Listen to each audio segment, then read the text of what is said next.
మనం ఏదైనా కొన్నా, అమ్మినా దాని ధర రూపాయల్లో చూస్తాం. కానీ మనం తరచూ వార్తల్లో వినే మాట డాలర్‌తో పోలిస్తే రూపాయి విలువ పడిపోతుందని.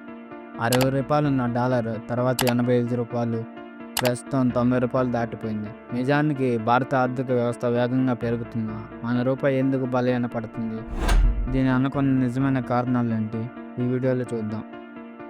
రూపాయి పతనానికి చాలా వరకు అంతర్జాతీయ కారణాలే ప్రధానం.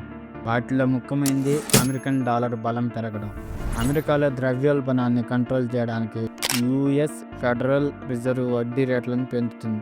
వడ్డీ రేట్లు పెరిగితే గ్లోబల్ ఇన్వెస్టర్స్ అంటే విదేశీ పెట్టుబడిదారులు ఇండియా లాంటి అభివృద్ధి చెందుతున్న మార్కెట్ల నుంచి డబ్బును వెనక్కి తీసుకొని అమెరికన్ మార్కెట్లో పెడతారు.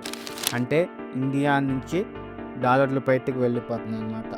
దీనివల్ల మన మార్కెట్లో డాలర్ డిమాండ్ పెరిగి రూపాయి విలువ పడిపోతుంది. రూపాయి పడిపోవడానికి ఇంకో ప్రధాన కారణం వాణిజ్య లోటు.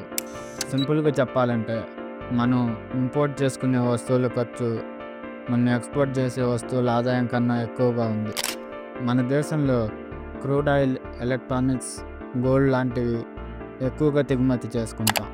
వీటికి మనం డాలర్లో చెల్లించాలి. క్రూడ్ ఆయిల్ ధరలు పెరిగితే మన దిగుమతి బిల్లు పెరుగుతుంది.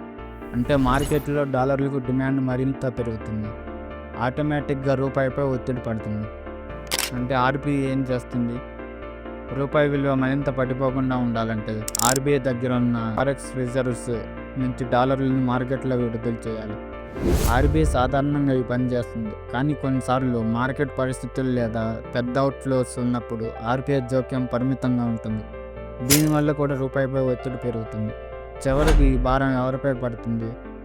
మన సామాన్యుడిపై. డాలర్ విలువ పెరిగితే దిగుమతి చేసుకునే ప్రతి వస్తువు అంటే పెట్రోల్, గ్యాస్, ఎలక్ట్రానిక్స్ ధరలు పెరుగుతాయి. ఇది ఇన్ఫ్లేషన్ పెరగడానికి దారితీస్తుంది.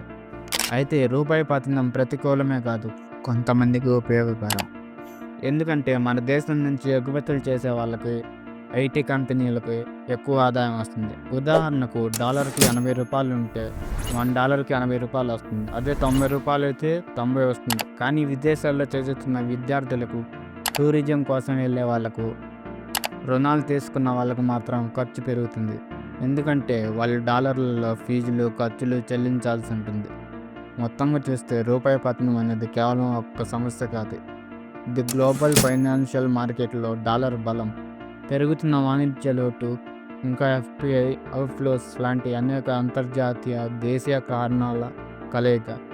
మన ఆర్థిక వ్యవస్థ స్ట్రాంగ్గా ఉన్న ఈ బయట ఒత్తిళ్లు రూపాయిని వీక్ చేస్తున్నాయి.